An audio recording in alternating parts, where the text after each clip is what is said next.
ಬೆಣ್ಣೆಯಂಥ skin care. ಮೃದು ಮತ್ತು ಹೊಳೆಯ ತ್ವಚೆಗಾಗಿ ಹುಡುಗಿಯರು ನಾನಾ ಪ್ರಯತ್ನ ಮಾಡುತ್ತಾರೆ. ಇದಕ್ಕಾಗಿಯೇ ಹಲವು ಹಂತಗಳ ತ್ವಚೆ ಕಾಳಜಿ ದಿನಚರಿ ಪಾಲಿಸುತ್ತಾರೆ. ಈಗ ಹುಡುಗಿಯರು ಬೆಣ್ಣೆಯಂಥ ಮೃದು ತ್ವಚೆ ಪಡೆಯಲು ಹೊರಟಿದ್ದು ಇದೇ ಬಟರ್ ಸ್ಕಿನ್ ಹೆಸರಿನಲ್ಲಿ ಸೋಷಿಯಲ್ ಮೀಡಿಯಾದಲ್ಲಿ ಟ್ರೆಂಡಿಂಗ್ನಲ್ಲಿದೆ. ಕೊರಿಯನ್ ಸ್ಕಿನ್ ಕೇರ್ ಪ್ರೇರಿತ ನೈಸರ್ಗಿಕ ತ್ವಚೆ ಕಾಳಜಿ ವಿಧಾನವಾಗಿ ಬಟರ್ ಸ್ಕಿನ್ ಬೇಡಿಕೆ ಸೃಷ್ಟಿಸಿಕೊಂಡಿದ್ದು, ಈ ಮೂಲಕ ಸೌಂದರ್ಯ ಮತ್ತು ಚರ್ಮದ ಆರೈಕೆಯಲ್ಲಿ ಜನಪ್ರಿಯವಾಗಿದೆ. ತ್ವಚೆಯ ಆರೈಕೆ. ಬಟರ್ ಸ್ಕಿನ್ ಎಂಬುದು ಚರ್ಮವನ್ನು ಮೃದು ಮತ್ತು ಆಳವಾಗಿ ಹೈಡ್ರೀಕರಿಸುವ ಗುರಿ ಹೊಂದಿರುವ ಆರೈಕೆ. ಬೆಣ್ಣೆಯಂತೆ ಮೃದು ಮತ್ತು ಸಮೃದ್ಧವಾಗಿ ಕಾಣುವ ಚರ್ಮ ಪಡೆಯುವುದು ಇದರ ಉದ್ದೇಶ.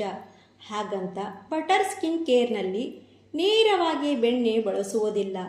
ಇದಕ್ಕಾಗಿ ಸಾಮಾನ್ಯವಾಗಿ ಸೆರಾಮೈಡ್, ಕೊಬ್ಬಿನಾಮ್ಲ, ಗ್ಲಿಸರ್ನಂತಹ ಚರ್ಮಕ್ಕೆ ತೇವಾಂಶ ನೀಡುವ ಮತ್ತು ಪೋಷಿಸುವ ಕೆಲವು ಉತ್ಪನ್ನಗಳನ್ನು ಬಳಸಲಾಗುತ್ತದೆ.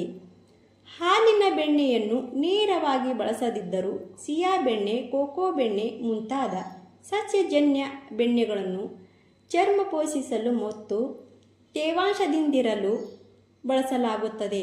ಒಟ್ಟಿನಲ್ಲಿ ಹಾನಿಕಾರಕ ರಾಸಾಯನಿಕ ಹೊಂದಿರದ ನೈಸರ್ಗಿಕ ಉತ್ಪನ್ನಗಳನ್ನು ಬಳಸುವ ಮೂಲಕ ಚರ್ಮದ ಆರೋಗ್ಯ ಕಾಪಾಡುವುದರಿಂದ ಇದರತ್ತ ಯುವತಿಯರ ಸೆಳೆತ ಹೆಚ್ಚಿದೆ. ಹಳೆ ವಿಧಾನದ ಹೊಸ ಸೆಳೆತ. ತ್ವಚೆ ಕಾಳಜಿಯಲ್ಲಿ ನಾನಾ ಮೂಲಗಳಿಂದ ಪಡೆದ ಬೆಣ್ಣೆಗಳನ್ನು ಬಳಸುವುದು ಹೊಸ ವಿಧಾನವಲ್ಲ. ಹಳೆಯ ಕಾಲದಿಂದಲೂ ಇದಕ್ಕೆ ಆದ್ಯತೆ ನೀಡಲಾಗುತ್ತದೆ.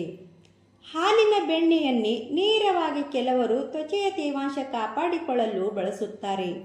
ಬೆಣ್ಣೆಯು ಚರ್ಮಕ್ಕೆ ನೈಸರ್ಗಿಕ ತೇವಾಂಶ ಒದಗಿಸುತ್ತದೆ, ಒಣ ಚರ್ಮವನ್ನು ಮೃದುವಾಗಿಸಲು ಸಹಾಯ ಮಾಡುತ್ತದೆ.